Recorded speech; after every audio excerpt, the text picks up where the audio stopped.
Salut à tous, salut à toi.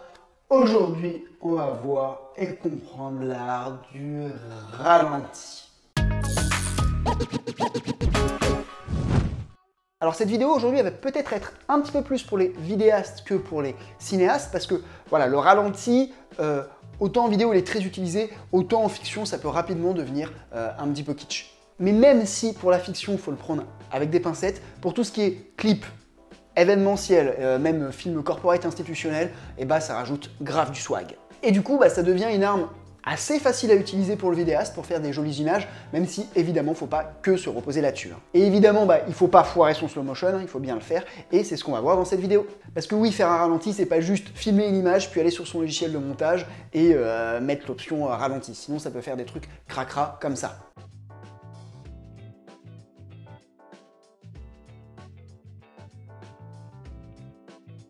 Non, le ralenti, il s'anticipe dès la prise de vue et vous allez avoir plusieurs choix pour faire vos ralentis. Le premier choix que j'utilise moi dans 80% des cas, même 90%, c'est de filmer en 4K 50p. Alors oui, ça va vous faire qu'un ralenti x2, qui est un ralenti qui est encore assez discret mais visible, mais qui me permet en tout cas de garder la 4K. Et la 4K pour moi c'est important parce que la 4K déjà quand tu filmes en 4K ça rajoute du piqué et en plus ça me laisse une marge de manœuvre en post-prod. Si vous voulez faire plus que du x2 pour vraiment avoir un ralenti vraiment qui se sent très smooth, là donc un ralenti x3 ou x4, tant qu'à faire, moi je vous conseille de prendre le x4 si vous choisissez l'option de ne pas filmer en 50p.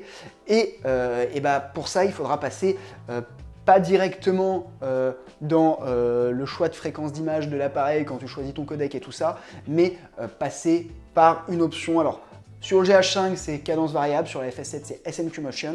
Sauf que là, tu renonces à ton 4K et moi je trouve ça un petit peu chiant. Surtout qu'avec le GH5, en plus de renoncer à ton 4K, tu renonces à ton codec le plus efficace. Donc, bon, ça c'est un peu moins chiant selon moi, mais un petit peu plus chiant. La Sony FS7, je sais que tu ne renonces pas avec les ralentis, tu peux garder quand même ton meilleur codec. Alors j'ai dit tout à l'heure que j'utilisais le 4K 50p dans 80% des cas, et du coup je vais utiliser le 100 images secondes en cadence variable sur mon GH5 dans 20% des cas. Ça va être quoi ces 20% de cas? Ça va être principalement des actions où il y a vraiment du mouvement, et du mouvement qu'on veut vraiment décomposer. Donc ça peut être du sport par exemple.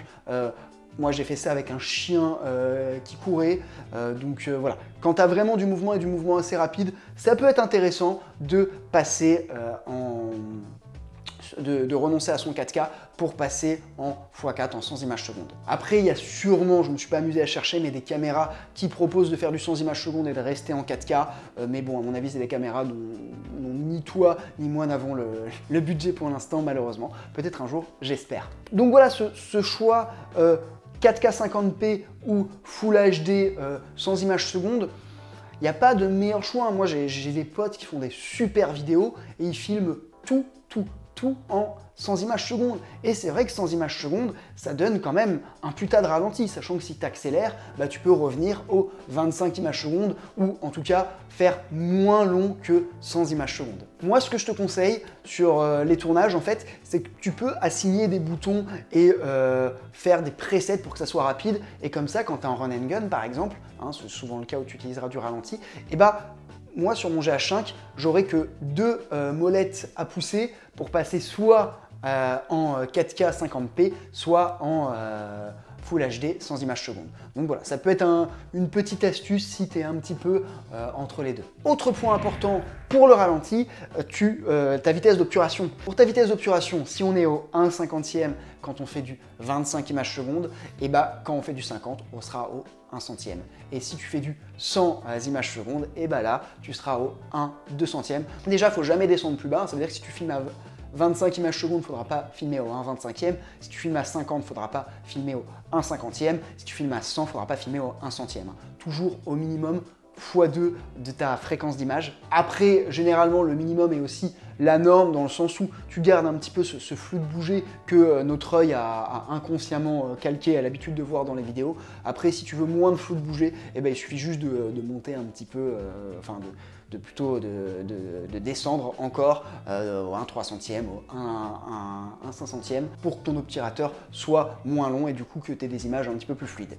Voilà, on arrive à la fin de cette vidéo. Pour résumer, moi, quand tu es dans une config un petit peu run and gun ou un petit peu beauty shoot, là, dans tous les cas, et ça, c'est une erreur que j'ai fait dans mes premiers films institutionnels, dans tous les cas, tu filmes au moins en 50p pour te laisser une marge pour pouvoir ralentir tes rushs si tu le désires. Alors oui, ça sera un petit peu plus lourd, mais c'est pas grave. Et toujours garder en tête que voilà, si tu veux plus de ralenti, il y a le 100 images secondes.